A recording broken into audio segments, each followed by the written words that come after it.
বড় দুই দল আর বিদ্রোহী প্রার্থীর ত্রিমুখী লড়াই জমে উঠেছে নরসিংদী সদর পৌরসভা নির্বাচনে। মীর মঞ্জুরুল হোসেনের ক্যামেরায় নরসিংদী ঘুরে এসে রিপোর্ট করছেন আনোয়ার হোসেন, সঙ্গে ছিলেন নরসিংদী প্রতিনিধি বদরুল আমিন চৌধুরী। মেয়র, কাউন্সিলর আর সংরক্ষিত মহিলা আসনের প্রার্থীদের পোস্টারে ছেয়ে গেছে পুরো এলাকা। নির্বাচনের এমন ডামাডোলে ৯টি ওয়ার্ড নিয়ে গঠিত নরসিংদী সদর পৌরসভার এখন তাই উৎসবমুখর রূপ। কামরুজ্জামান কামরুল, যিনি নরসিংদী সদর পৌরসভার গত মেয়াদের মেয়র, এ পদে এবার পেয়েছেন আওয়ামী লীগের মনোনয়ন। পৌর এলাকার আরও উন্নয়ন হবে, প্রতিষ্ঠা করা হবে তার ভাই প্রয়াত মেয়র লোকমান হোসেনের স্বপ্ন। এমন সব প্রতিশ্রুতি দিয়ে ভোট প্রার্থনা করছেন তিনি। আমরা পৌরবাসী সবাই মিলে একটি পরিবারের মতো থেকে আমরা এই নরসিংদী শহরের জন্য কাজ করব। কামরুলের প্রতিদ্বন্দ্বিতা করছেন বিদ্রোহী প্রার্থী এস.এম. কাইয়ুম।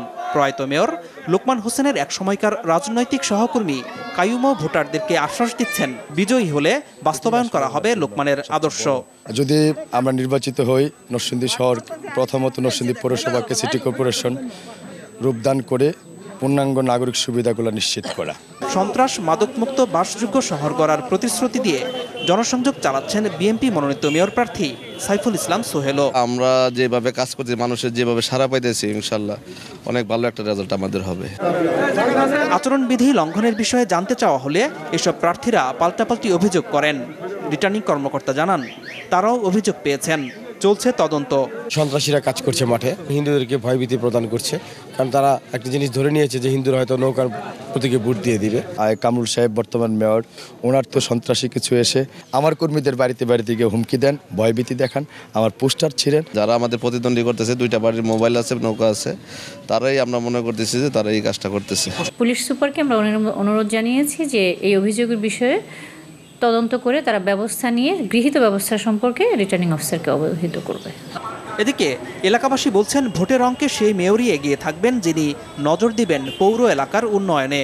রাস্তাঘাট, ড্রেন, কালভার্ট উন্নয়নমূলক কাজ করতে পারবে।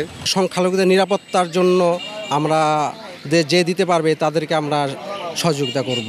1972 সালে প্রতিষ্ঠিত নরসিংদী সদর পৌরসভায় বর্তমানে ভোটার সংখ্যা 87,000। প্রয়াত মেয়র লোকমান হোসেনের আদর্শ বাস্তবায়ন করা হবে, এমন এজেন্ডাকে সামনে রেখে এবার নরসিংদী পৌরসভা নির্বাচনে প্রচার চালাচ্ছেন আওয়ামী লীগ সমর্থিত মেয়র প্রার্থী ও আওয়ামী লীগের বিদ্রোহী প্রার্থীও। অন্যদিকে বিএনপি সমর্থিত মেয়র প্রার্থী বলছেন, তিনি নির্বাচিত হলে পৌরবাসীকে উপহার দেবেন একটি বাসযোগ্য নগরী। তবে শেষ পর্যন্ত নরসিংদীবাসী কাকে বেছে নেবে সেটা দেখার জন্য অপেক্ষা করতে হবে আগামী 30 তারিখের নির্বাচন পর্যন্ত। আনোয়ার হোসেন, মাছরাঙ্গা সংবাদ, নরসিংদী।